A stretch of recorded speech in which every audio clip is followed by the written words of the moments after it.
সম্পাদক মধু চৌহান ডাঙৰীয়া বঙাইগাঁও বিধানসভা সমষ্টিৰ তত্ত্বাৱধায়ক দায়িত্বত থকা আমাৰ সকলোৰে সন্মানীয় নগাঁৱৰ সাংসদ প্ৰদ্যুৎ বৰদলৈ ডাঙৰীয়া, প্ৰাক্তন সাংসদ আব্দুল খালেক ডাঙৰীয়া, বিধায়ক প্ৰদীপ চৰকাৰ ডাঙৰীয়া, বাটেম খাণ্ডাকাৰ ডাঙৰীয়া, যাদৱ স্বৰ্গীয়াৰী ডাঙৰীয়া, সেৱা দলৰ অধ্যক্ষ দীপবায়ন ডাঙৰীয়া, মহিলা কংগ্ৰেছৰ সভানেত্ৰী পপী দাস ডাঙৰীয়ানী, APCCৰ সাধাৰণ সম্পাদক দেৱচেতিয়া ডাঙৰীয়া, আমাৰ প্ৰাক্তন সভানেত্ৰী মহিলা কংগ্ৰেছৰ ইয়াত উপস্থিত থকা যুৱ কংগ্ৰেছ, মহিলা কংগ্ৰেছ, সেৱা দল, NSY অৰুণ তিৱাৰী ডাঙৰীয়া, আমাৰ APCC ছেক্ৰেটাৰী ডাঙৰীয়া, মই সকলোৰে নাম ল'ব পৰা নাই। আৰু আজিৰ মিটিঙৰ মধ্যমণি আমাৰ প্ৰাৰ্থী ব্ৰজেন সিনহা ডাঙৰীয়া। মই সকলোকে আজি ভাষণ দিয়াৰ পৰিৱৰ্তে মই দুটামান বস্তু দেখুৱাবলৈ খুব যতনেৰে লৈ আহিছোঁ। দূৰত থকা ব্যক্তিসকলক অকণমান ওচৰত মই এইকাৰণে মাতিছোঁ, কেইদিনমান আগত হিমন্ত বিশ্ব শৰ্মা আহি বঙাইগাঁৱত আপোনালোকক বহুত কথা কৈ গৈছে। মই আপোনালোকক দুটামান বস্তু দেখুৱাব আহিছোঁ। যদি সেই বস্তুকেইটা দেখি আপোনালোকৰ মন পচন্দ হয়, আপোনালোকে ভোট জাক দি আপোনালোকে সিদ্ধান্ত ল'ব।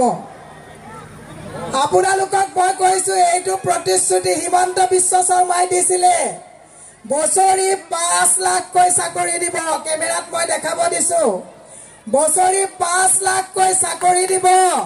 পাইছে নেকি চাকৰি?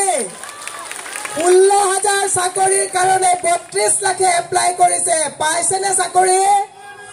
বাকী আৰু ফাঁকি। মই আকৌ আপোনালোকক মহিলাসকলক কৈছোঁ, যিসকলে নতুনকৈ বিবাহিত হৈছিল, খাৰু দিম বুলি কৈ এখন আঁচনি বনাইছিলে। ইয়াত থকা নৱবিবাহিতাই কিবা আঁচনি পাইছে নেকি? খাৰু 10 গ্ৰাম সোণৰ দাম কংগ্ৰেছ চৰকাৰৰ দিনত 22,000 আছিল। সোণৰ খাৰু ফ্ৰী দিম বুলি কৈ বিজেপিৰ দিনত 10 গ্ৰাম সোণৰ দাম 80,000 হ'ল। বাকী আৰু ফাঁকি হয়নে নহয়? আমি মিছা কৈছোঁ নেকি? উজ্বলা আঁচনিত ঘৰে ঘৰে চিলিণ্ডাৰৰ কানেকশ্যন কাৰ পইচাৰে দিলে? পাব্লিক মানিৰে। কালেকশ্যন কোনে লৈছে? আদানীয়ে লৈছে। 450 টকাৰ চিলিণ্ডাৰ 1250 টকা হ'ল। এতিয়া ৰাইজৰ হুলস্থুলত 950 টকা।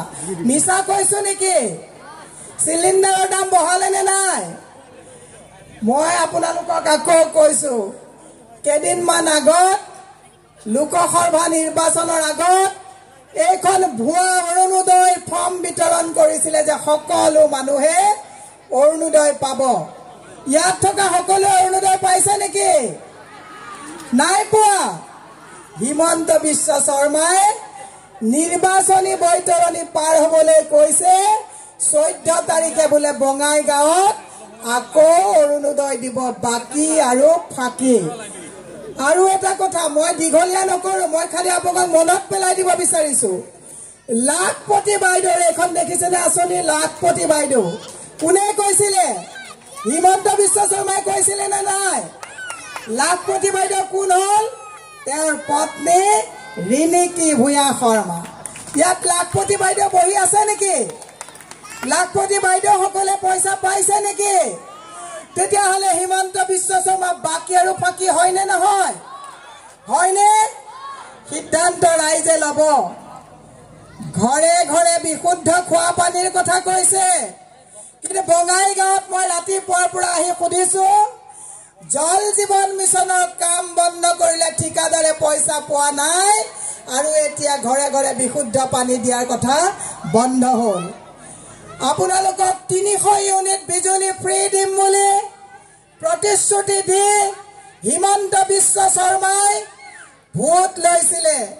স্মাৰ্ট মিটাৰ আনি 300 ইউনিট বিজুলী ফ্ৰী দিয়াটো দূৰৰ কথা, এতিয়া 300 ইউনিট বিজুলী ফ্ৰীৰ পৰিৱৰ্তে স্মাৰ্ট খুদাইছেনে নাই খুদাইছেনে মই সেই কাৰণে আপোনালোকক কৈছো বিজেপি হৈছে বাকি আৰু ফাকিৰ সদাগৰ 15 লাখ টকা একাউণ্টত সোমাইছে নেকি মই এই কাৰণে লৈ আহিছো যে পাহৰি যাব নালাগে মনত পেলাই দিছো 15 লাখ খাতাত সোমালে নে এটিএমৰ পৰা পইচা উলালে সকলোৰে 15 পইচা 16 পইচা 1 টকা 17 টকা কাটা যায় নে নাযায় গতিকে বাকি আৰু ফাকিৰ গাথা আমি এইখিনি কথা কবই লাগিব মই সেই কাৰণে আপোনালোকক অনুৰোধ জনাইছো কংগ্ৰেছ দলে এনেকুৱা এজন প্ৰাৰ্থী ইয়াত প্ৰক্ষেপ কৰিছে যিজন প্ৰাৰ্থীৰ অতীত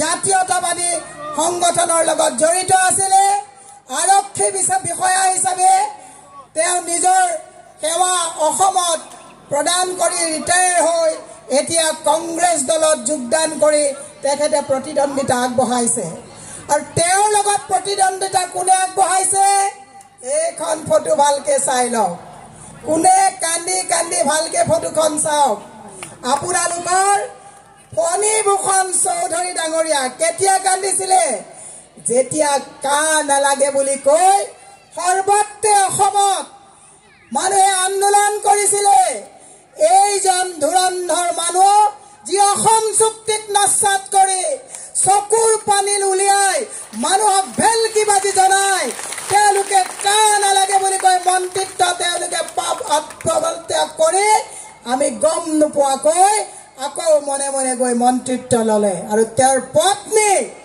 যিজন মানুহে অসম চুক্তিক নস্যাৎ কৰিব পাৰে যিজন মানুহে হিমন্ত বিশ্ব শৰ্মাই অসম চুক্তি গীতা বাইবেল নহয় বুলি কওঁতে মুখ বন্ধ কৰি সদনত থাকিব পাৰে তেওঁৰ পত্নীয়ে গৈ সদনত মাত মাতিব পাৰিব নেকি সিদ্ধান্ত বঙাইগাঁওবাসী ৰাইজৰ মই এজিপিৰ প্ৰত্যেকজন নিষ্ঠাবান সদস্য কাৰ্যকৰ্তাৰ বিষয়ববীয়াকে আহ্বান জনাইছো কৰজোৰে অসমৰ জাতীয় সত্তাক নস্যাৎ কৰাই তিনিজন অসমৰ ধুৰন্ধৰ ৰাজনীতিবিদ কেশৱ মহন্ত অতুল বৰা ফণীভূষণ চৌধুৰীক প্ৰত্যুত্তৰ দিয়াৰ তাৰিখ কোন তাৰিখ 13 তাৰিখ ৰাইজৰ সিদ্ধান্ত ল'ব লাগিব যে অসম চুক্তিক নস্যাৎ কৰা কা জাপি দি অসমত শৃংখলতাৰ সৃষ্টি কৰা এই কিজন মানুহৰ ঠগবাজিক আপোনালোকে সুদীৰ্ঘ বছৰৰ পিছত 13 তাৰিখলৈ এটা সিদ্ধান্ত লোৱাৰ দিন আপোনালোকৰ হাতত আহিছে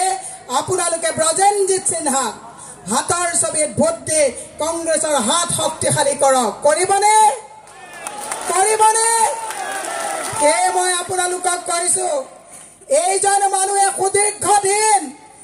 সুদীৰ্ঘ দিন এজিপি কৰাৰ পাছত আজি বিজেপিৰ বুকুচাত উঠি মুখ বন্ধ কৰি তেওঁ এতিয়া পৰিয়ালবাদৰ কথা কংগ্ৰেছক কয় উল্টা চুৰ কটৱাল কো দাঁতে তেওঁলোকে পৰিয়ালবাদৰ কথা কৈ কংগ্ৰেছক কটাক্ষ কৰে কিন্তু সুদীৰ্ঘ দিন নিজে ক্ষমতাৰ লিপসাত থাকি হাৱাই চেণ্ডেল আৰু ইস্ত্ৰি নকৰা চাৰ্ট পিন্ধা মানে সিম্পল নহয় এই কথা ৰাইজে বুজি ল'ব হাৱাই চেণ্ডেল পিন্ধি ঘুমটি দোকানত চাহ খোৱা মানে সিম্পলিচিটি নহয় তেওঁ সহজ সৰলতাৰ আঁৰত সেই দিনাখনে তেওঁ ঠগবাস্তমি ধৰা পেলাইছিল যিদিনাখন আন্দোলনত কান্দি কান্দি পদত্যাগ কৰি আকৌ মন্ত্ৰিত্বৰ লোভত তেওঁ বিজেপিৰ বুকুচাত উঠি অসম গণ পৰিষদ দলটোকে তেওঁলোকে বন্ধকত দি হিমন্তৰ বুকুচাত উঠিলে সেই দিনাই গম পালো যে এই ইস্ত্ৰি নকৰা চাৰ্ট পিন্ধা ফণীভূষণ চৌধুৰী ডাঙৰীয়াৰ ভিতৰত কিমান কপটতা আৰু অসমৰ প্ৰতি ঘৃণা আৰু তেওঁলোকৰ এনেকুৱা ভাৱ সোমাই আছে সেয়ে মই দীঘলীয়া নকৰো আপোনালোকক এটা কথা কৈছো বিজেপিয়ে কৈছে মহিলাসকলক বিজেপিক ভোট নিদিলে অৰুণোদয় কাটি দিব মই এটা কথা কৈছে এফালে অৰুণোদয় দিছে কিন্তু আনফালে স্মাৰ্ট মিটাৰ দি আপোনালোকক অৰুণোদয় দিবৰ কাৰণে ৰেগুলেটৰটো গুৱাহাটীত পকাই দি পইচা উলিয়াই লৈ গৈছে নে নাই স্মাৰ্ট মিটাৰ নালাগে বুলি আন্দোলন প্ৰতিবাদ কোনে কৰিছে কংগ্ৰেছে কৰিছে নে নাই যদি স্মাৰ্ট মিটাৰ নালাগে তাৰ প্ৰতিবাদৰ স্বৰূপ হিচাপে 13 তাৰিখে ইভিএমত হাতৰ চিনত ভোট দি আপোনালোকে প্ৰতিবাদ সাব্যস্ত কৰিব লাগিব মই দীঘলীয়া নকৰো, বহু বক্তা আছে। শেষত মই আপোনালোকক আৰু এটা প্ৰচণ্ড ঠগবাজ কথা আপোনালোকক মনত পেলাই দিব লাগিব। নহলে যদি দেখাই নিদিও আপোনালোকে ভাবে মিটিঙত গৈ কংগ্ৰেছৰ মানুহবিলাকে হিমন্ত বিশ্ব শৰ্মাৰ এগেইনষ্টে কয়, বিজেপিৰ এগেইনষ্টে কয়। 100 বাৰ কম বিজেপিৰ এগেইনষ্টে, 100 বাৰ কম হিমন্ত বিশ্ব শৰ্মাৰ এগেইনষ্টে।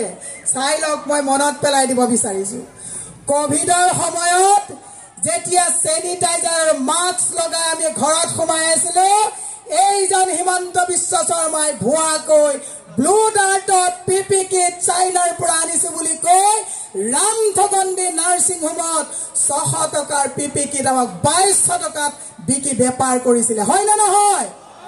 হয় না নহয়? পিপি কিটত এই যে ব্লু ডাৰ্টত যে পিপি কিট অহা নাছিলে, এই কথাবিলাক আপোনালোকে মনত ৰাখিব যে আমাক ঘৰত আবদ্ধ কৰি বেমাৰৰ সুযোগ লৈও হিমন্ত বিশ্ব শৰ্মাই অসমক লুণ্ঠন কৰিছে। সেয়ে মই আপোনালোকক আহ্বান জনাইছো, আমাৰ কেণ্ডিডেট বজেনজিৎ সিনহা ডাঙৰীয়াক আপোনালোকে হাতৰ ছবিত 13 তাৰিখে আপোনালোকৰ বহুমূলীয়া ভোট দি আপোনালোকে সিদ্ধান্ত সলনি কৰিব লাগিব।